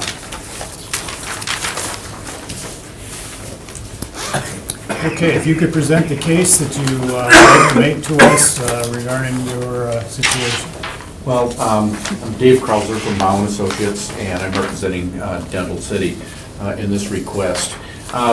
We have, in fact, I think you've got plans before you. I did bring some bigger ones, so I know sometimes those small drawings are a little difficult to see, so. If you look at this, we're actually, they're planning on an addition directly to the west. That's it, crosshatched to the left. They are connecting to the existing building right now, or what they're planning on doing. And our concern is this parking lot up in front. If you read the report here, they've got presently, 96 employees? And with the addition, they're probably looking at another, what are you thinking, 50? 57. 57 employees with this thing. And our parking meets the city ordinance, but when you look at the employees that they need right now, that's, you know, with their projection, we don't have enough parking, seriously. And to put the islands that they need within this parking, we're losing 10 stalls. And that doesn't sound like much, but for what we're looking at here, that's actually quite a bit. The only other option here, when you look at the aerial around the property, there isn't any other properties out there that they can actually even purchase and create parking lots out there. The other option is obviously some of the people having to park in the street. They're trying to avoid as much of that as they can. If you look at this from a street view, it's actually been, it's a very nice looking property. They take a lot of pride in what they've got. What we're looking at here, in fact, this is a good one that's up here. If we can eliminate the islands within that parking lot, we'll take the trees and actually put them out within the terrace areas. Our side yards, we've got a 25-foot side yard in this district. We'll put some additional trees in there. We'll even actually, one of the things we looked at is with the existing parking lot, which didn't fall underneath, the ordinances have changed since they had actually built out here. We can actually put some additional trees and stuff over on around that existing parking lot. They're willing to do this. They don't have a problem with it. Our huge problem here is the amount of parking that we're losing on this site. So that's what we're looking at. John, do you have? Well, yeah, we've been here for a long time, got in the park relatively early. And obviously, when you start a business, you kind of think, oh, you have all the space that you need. But we've been growing about 15% a year.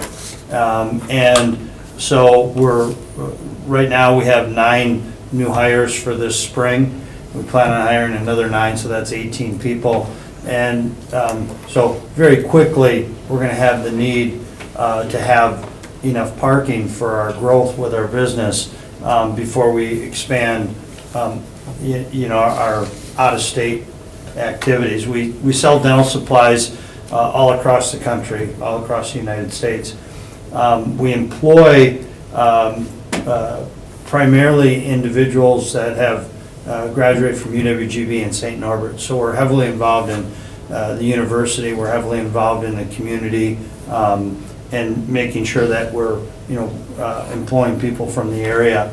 And so we've had a lot of great growth, but looking down the road, we're just going to be really pinched for parking, and we just need your assistance. And we don't have a problem with adding the trees and doing whatever it takes to make it very presentable. And I think Steve Corrigan had gone around and talked to our neighbors to make sure that they were comfortable with it as well. Dave? Yeah, and if you actually look at some of the surrounding properties here, because a number of these properties were built prior to this ordinance, so a lot of these other properties haven't been subject to some of this exact thing here. Even the stormwater management, we've got a stormwater management that's actually falling behind the new structure that's there. And there's properties out there that were constructed on prior to that. And when they purchased this property, it was purchased solely with the idea of being able to do this expansion. Well, now we've got some of these parameters out here that keep eating away at how much property we can actually use here. So we're trying to take an extremely successful business within the city of Green Bay and allow them to continue at this site.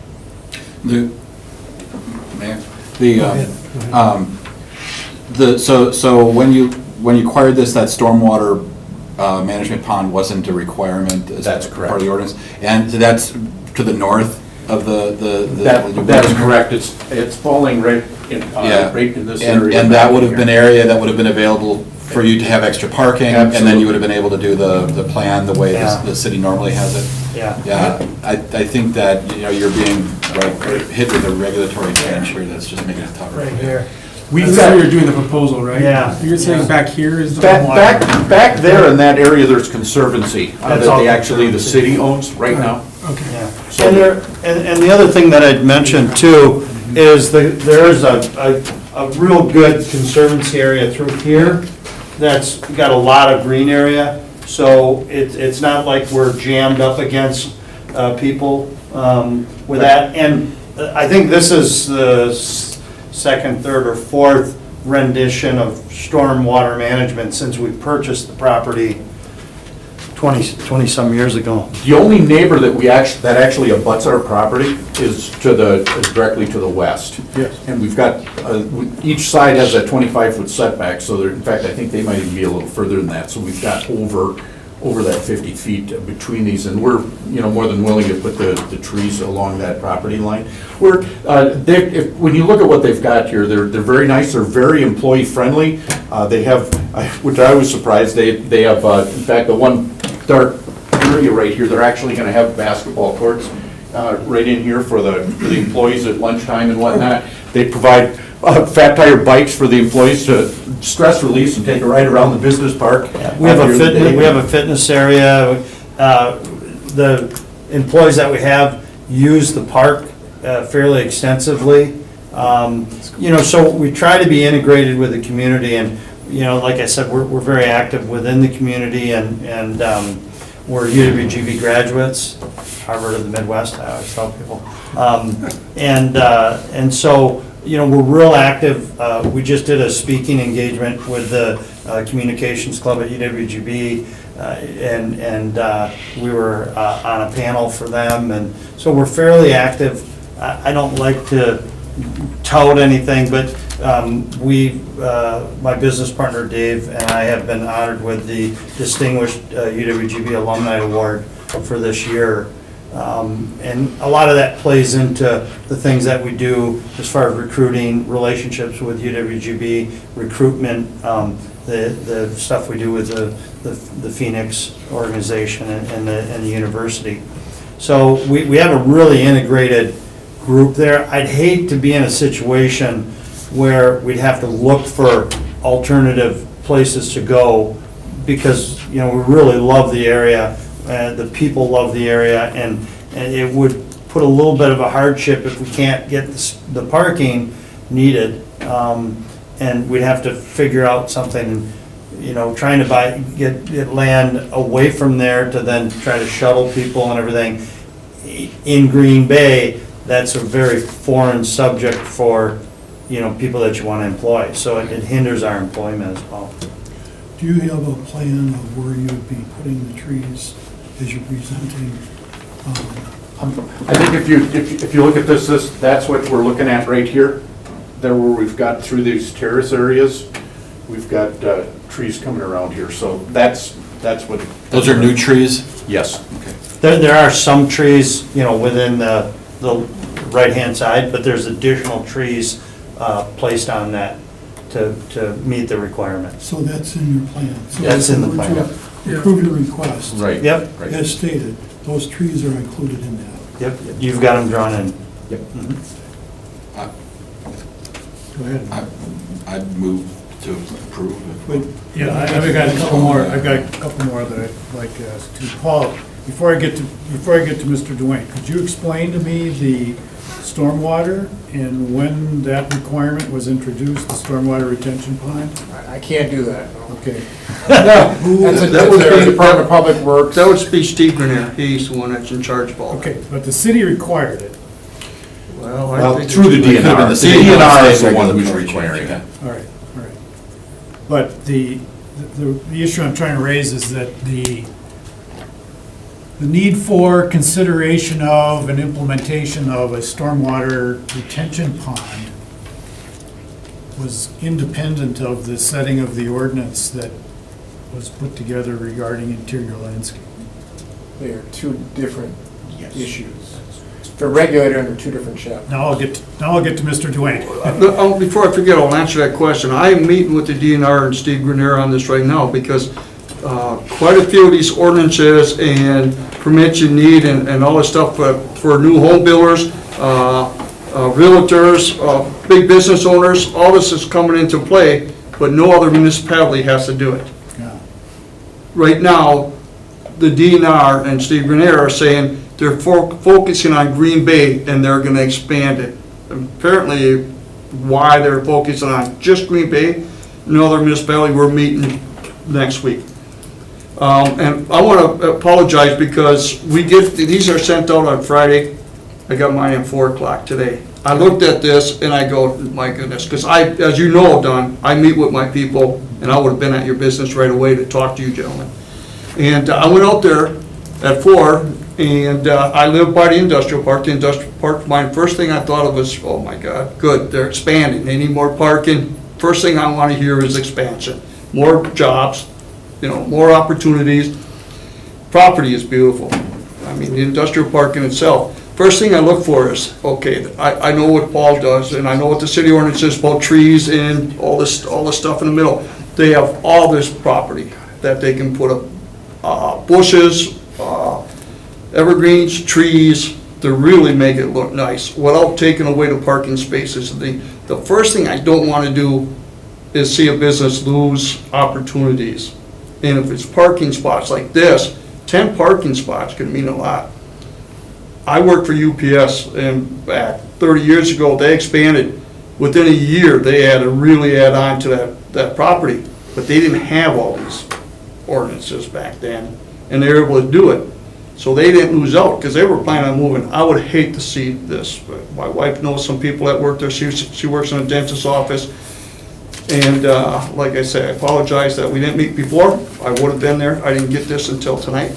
But yeah, I think it's an opportunity for them, and I'd hate to see it lost, because there's so much property out there that they can put trees and stuff like, that wouldn't take away from anything. Okay. So I'm hoping we support this, because I think the islands would make it look worse. I mean, you got islands in the middle of parking when they can really make it really beautiful with the space they have. Okay, now I'll switch back to Paul and put him sort of on the spot. Could you explain the rationale, just for the record, for me to be reminded of why the landscape islands are included in the ordinance? Sure. So this is a brand-new parking lot. It's a greenfield site, there's nothing there right now, so all new parking lots in the city that have more than 25 parking spaces need 10% interior lot landscaping, which means end rows with trees or islands, and every 15 feet need an island as well. The idea is to break up the significant amount of paved area. Okay. So there is a good amount of green space that is required as part of the I-43 business center. 30% has to be green. But in addition to that, green space also has to be provided within those parking areas to provide some relief from large masses of asphalt, concrete, paving.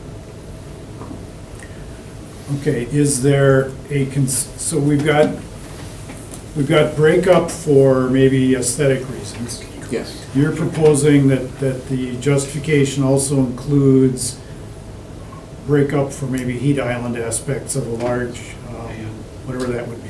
Yeah. There was also my understanding that there was a impervious surface stormwater kind of thing implicit in the justification of having interior landscaping in parking lots. I think there's some benefit to that. Sometimes they kind of meld together into one, because sometimes you might find bioretention in islands. But the way we regulate them, they are separate. They just tend to overlap at different times. Okay. So you're dealing with the zoning code issue, the stormwater management's through a different chapter of the municipal code. And I also want to just talk about briefly, I think there's an omission here as far as the drive spacing, as far as the variance. Maybe that's an omission on my part, but these drive spacings, Dave, correct me if I'm wrong, but these are less than 200 feet? Maybe 150 or so. So there's a requirement in the ordinance that calls for two-way drives to be 200 feet apart between center lines. And I think that was an omission on someone's part. There may be another variance required. Yeah, so I want to make sure that gets on in better attention. That's where we go. Thanks, Paul. Yeah, thanks for bringing that up, so we didn't come back. And the reason that we have two driveways there is to get semi-trailers in? This right here is a ramp for the semis to come in. So they're either gonna back in here or come in and come around and then back in. But you don't want them, if we lose this driveway right here, they gotta come in here and all the way down and around. It just, Yeah. And they're trying to avoid backing off the street in the park, so that's one of the reasons we have it drawn in that way. If you got rid of the middle one, would that be a problem? excuse me? If you got rid of the middle driveway, because the Well, employees are gonna park there, right? Then they're coming in down here and driving up, because this is where the customers are, you're bringing the trucks in here and bringing them all the way back across Well, no, here. the trucks would go in on the left, right? Yeah, but then I don't think you're gonna come in this way and back in, they'd have to back in from the street. They can't make the swing Copy that. because of the parking. Okay. Yeah, we've made quite a few changes in that, especially with traffic. These semis are big, and that's all you see is, you got all your traffic going to the hospital, but if you don't see traffic going to the hospital or in doozies, it's all semis. And we had to make a lot of changes through traffic, because you don't want people parking in the street, these semis don't get in and out. And we've had to make some changes that made it without coming here, that almost had to come here, but it's hard. They So go you in are- this way and then back. You are discouraging parking on Jaeger then? Yes, That's oh, part yeah, of the goal of. Yeah, that's, yes. Well, I've done it in 2 other areas in industrial park, so they could, we have good signs up. Yeah, so your point here, Mr. Alderman, is that we've got the fallback completely would be some sort of street parking on their behalf, but you're arguing that that's, with all the semi-traffic and delivery issues in that area, that's something to be discouraged. Yeah, where that nutrition place is, I had to put no parking pretty much all the way up and down because these cars were parking right up their driveways and these semis couldn't get in and out.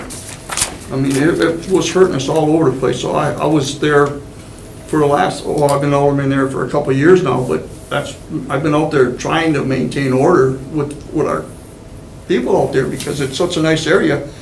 Put millions of dollars, they couldn't get in and out of their driveways. Yeah, and like the Nature's Way or. Nature's Way, yeah. Nature's Way, they have a hell of a business, but they have fairly extensive parking. They have a lot of employees there.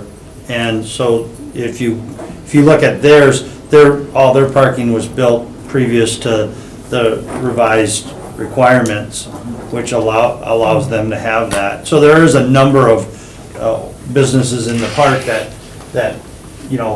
were pre these regulations. Now but when we put that parking lot in, we still put in some islands of trees in our older parking to give some green space and be park-like. But we're at a point right now where we're looking down the road and we're going to be hard pressed to squeeze everybody in there as we continue to grow. And then obviously our next expansion would have to be either to move out of the park or find a new place in the park. And then also another distribution center and sales center out of the Green Bay area. One of the things that they have is, actually, this right here is kind of set up for a basketball court right now, and we're actually going to move that basketball court back here and then make that parking. Just trying to find it. In fact, we're actually looking at different ways to actually revamp some of this other parking up in here. That's something that we're starting to take. You can see I've got some different lines in here. We've been messing with some of that to see how we can actually create some additional parking up there that we still think we're going to need, so. Okay, so what you've offered us is some good business reasons why you need the extra parking. It's not required, it's not that the city is saying you need this much parking. You actually are going beyond that. Yes. But you're saying that for business reasons, that's what you need. You're offering as mitigation the fact that you can put the same number of trees around as you would have if you had interior landscape. We're actually doing excess. There is the argument that you have been impinged upon to the extent that you have to put a retention pond in the back. You've lost some area. The argument could also be made that is somewhat of a mitigation for not having stormwater drain off with landscape islands. But other than that, I would like to point out that the retention pond is taking that stormwater from that parking lot and that building. Okay, all right. right, Just exactly. want to make sure that's. Exactly. Which is why I was trying to angle on whether that type of activity is included or was somewhat anticipated in the ordinance. But I think we should probably leave that separately. I think we understand it. Gentlemen, do you have any? Just, Go yeah, ahead. No. what was the original acquisition of this parcel? 1997, I think. And then it's I think 3.4, and then we purchased the 1.8, which is the additional, I think probably 3 or 4 years after that, maybe 4 years. But well before 2010 or whatever, when those regs. Yeah, 15 to 20 years ago, yeah.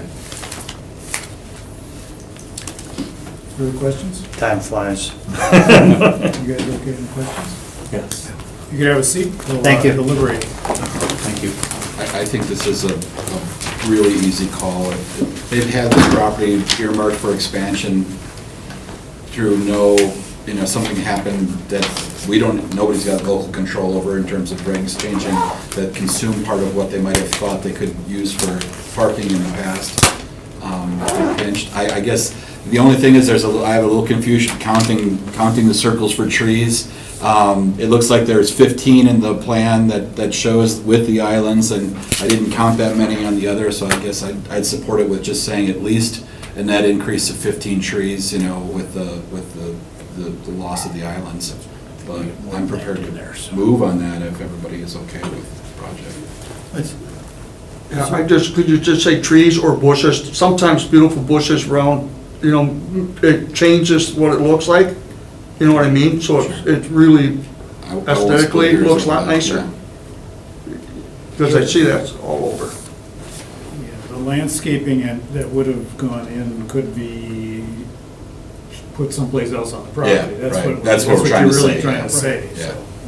We also need to consider this aspect that Paul raises of another variance that hasn't been presented to us, and that's that there's, the driveways are too close together. And is that something that that needs to be a separate petition and asked for, or can we address it now? We can address it. Okay.